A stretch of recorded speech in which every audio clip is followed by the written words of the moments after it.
अस्सलाम वालेकुम। तो बच्चों, आज बारी आती है बाप अव्वल मंज़र दोम के अहम निकात की, जहाँ पर सलीम के ऐवान की मंज़र निगारी बड़े अच्छे तरीके से बयान की गई है। सलीम अपने ऐवान में है, सलीम का तारुफ़ बताया गया मुसन्निफ़ ने यहाँ पे, और यहाँ पे ये भी बताया गया है कि सलीम की बेचैनी क्यों है। सलीम की बेचैनी इसलिए है कि जब से वो नादरा से अनारकली बनी है, सलीम की ख्वाहिश है कि वो अनारकली से मुलाकात करे और इजहार इश्क भी करे, क्योंकि वो उसके इश्क में मुब्तला हो चुका है। अब यहाँ पे सलीम का दोस्त बख्तियार आ जाता है। बख्तियार का किरदार बताया गया है कि वो हर मुमकिन कोशिश करता है कि सलीम जो है एक शहज़ादा है और उसमें शहज़ादों वाली ही सिफ़ात होनी चाहिए।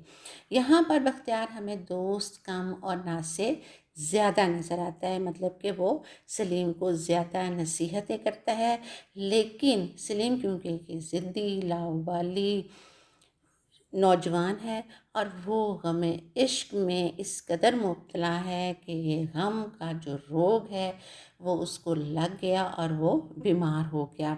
जब अकबर को इस बात का पता चला तो अकबर उसकी इयादत के लिए आते हैं और उसको सख्त तंबीह करते हैं कि इसका जो इलाज वो लाइलाज मर्ज़ नहीं है, बल्कि इसका इलाज हो सकता है। और उसको फिर बताते हैं कि तुम्हारे अंदर मुग़लों जैसी सफ़ात होनी चाहिए और तुम्हें अपनी वालदा का ज़्यादा ख़्याल होना चाहिए और उसकी तरफ तुम्हें राग़िब होना चाहिए।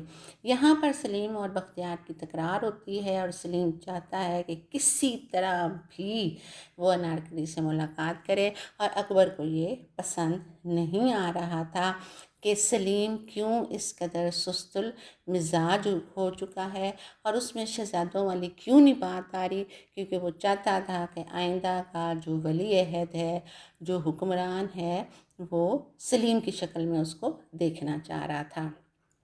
लेकिन सलीम जो है वो एक दिल फेंक यहाँ पे लड़का नज़र आया और अनारकली से मुलाकात पर वो ज़िद नज़र आता है। तो ये बाप अव्वल मंज़र दोम के अहम निकात थे। अल्लाह हाफ़िज़।